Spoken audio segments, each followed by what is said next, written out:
Hello, sveiki, sveiki, labdien, labdien, labvakar, labvakar. Nu tā, man te daudz cilvēki teikuši, nu kad tad turpinās to grāmatu runāt, kas jau nu ir bijis kādreiz pat man to tavu jūsu brīnumaino dzīves stāstu. Mēs esam vienmēr teicis, nu gan jau vēl uz priekšu. Tagad, nu tā kā pa Martīņas ceļa galu jau ir bijis, tas ir tāds moments, tad pagadīties.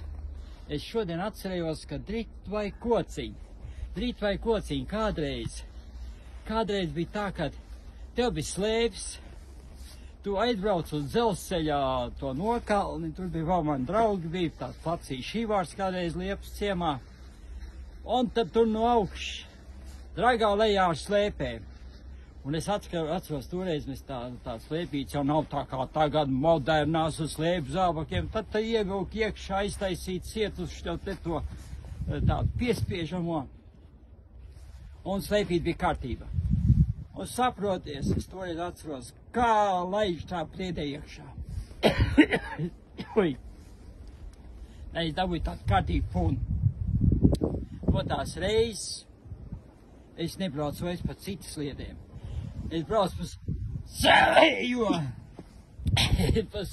tā ir, ka daudz runā, un kad ir šāds laiks ir.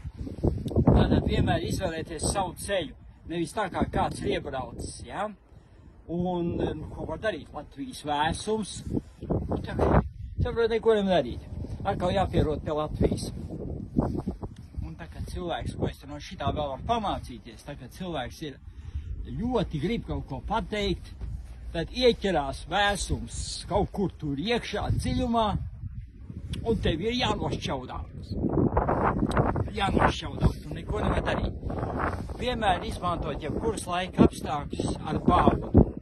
Tikko es gribu kaut ko pa katru cenu, tā ir ne tikai punspierē, bet var dabūt veselu baušļaku, vai arī dzen, tu sazini ko.